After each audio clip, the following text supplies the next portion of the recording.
বিধ্বংসী মন্থার তাণ্ডবে লণ্ডভণ্ড অন্ধ্র উড়িষ্যা। বঙ্গোপসাগরে জন্ম নেওয়া ঘূর্ণিঝড় মন্থা শক্তি হারিয়ে উত্তর পশ্চিম দিকে এগিয়ে গেলেও তার বিধ্বংসী স্বাক্ষর রেখে গেল অন্ধ্রপ্রদেশ ও উড়িষ্যার বিস্তীর্ণ অঞ্চলে। মঙ্গলবার গভীর রাতে অন্ধ্রপ্রদেশের উপকূলে আছড়ে পড়ার পর থেকেই শুরু হয় প্রকৃতির চরম তাণ্ডব। এই ঘূর্ণিঝড়ের দাপটে দুই রাজ্যেই ব্যাপক ক্ষয়ক্ষতি হয়েছে। ঘূর্ণিঝড় মন্থার প্রভাবে সবচেয়ে বড় ধাক্কাটি লেগেছে কৃষিক্ষেত্রে। অন্ধ্রের মুখ্যমন্ত্রী দপ্তর সূত্রে খবর, ঘূর্ণিঝড়ের তাণ্ডবে প্রায় 1,76,000 হেক্টর জমির ফসল সম্পূর্ণ নষ্ট হয়ে গিয়েছে। এই বিপুল শস্যহানির কারণে রাজ্যের কৃষকদের কপালে চিন্তার ভাঁজ। প্রাণহানির ঘটনাও ঘটেছে। ঝড়ের দাপটে গাছ উপড়ে পড়ায় অন্ধ্রের কোনাসীমা জেলার মাকনাগুড়েম গ্রামের এক মহিলার মৃত্যু হয়েছে।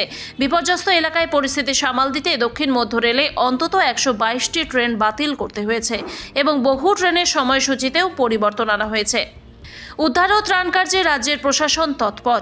এ পর্যন্ত 76,000-এরও বেশি মানুষকে নিরাপদ আশ্রয়ে সরিয়ে নিয়ে যাওয়া হয়েছে।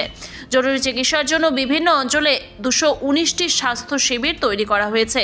মন্থার প্রভাবে উড়িষ্যাতেও পরিস্থিতি ভয়াবহ। রাতভর অতি ভারী বৃষ্টির জেরে দক্ষিণ উড়িষ্যার একাধিক জায়গায় নেমেছে ধস। মালাকানগিরি, কোরাপুট, রায়গড়, গজপতি, গঞ্জাম সহ অন্তত 15টি জেলায় ব্যাপক ক্ষয়ক্ষতি হয়েছে।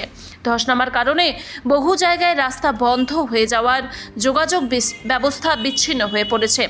উবড়ে গিয়েছে অসংখ্য গাছ, ভেঙেছে কাঁচা বাড়ি। গজপতি জেলার মোহনায় একটি মাটির বাড়ি ভেঙে পড়ে গুরুতর জখম হয়েছেন এক ব্যক্তি। উড়িষ্যার মুখ্যমন্ত্রী মোহন চরণ মাঝি জানিয়েছেন, ঘূর্ণিঝড় মোকাবিলায় 2000-এরও বেশি আশ্রয় শিবির প্রস্তুত রাখা হয়েছিল। জাতীয় এবং রাজ্য বিপর্যয় মোকাবিলা বাহিনী মিলিয়ে মোট 153টি উদ্ধারকারী দল মোতায়েন করা হয়েছে। পরিস্থিতি স্বাভাবিক না হওয়া পর্যন্ত 9টি জেলায় স্কুল কলেজ বন্ধ রাখার নির্দেশ দেওয়া হয়েছে। ঘূর্ণিঝড়টি দুর্বল হয়ে নিম্নচাপে পরিণত হলেও বুধবার তেলেঙ্গানা, অন্ধ্র ও উড়িষ্যায় অতি ভারী বৃষ্টির সতর্কতা জারি হয়েছে। অন্ধ্রের একাধিক জেলায় জারি হয়েছে লাল সতর্কতা। পুরী সহ উড়িষ্যার বেশ কয়েকটি জেলাতেও একই সতর্কতা জারি হয়েছে। প্রভাব পড়েছে পশ্চিমবঙ্গেও, যেখানে ভোর থেকে বৃষ্টি শুরু হয়েছে এবং উপকূলবর্তী জেলাগুলিতে ভারী বৃষ্টির পূর্বাভাস রয়েছে।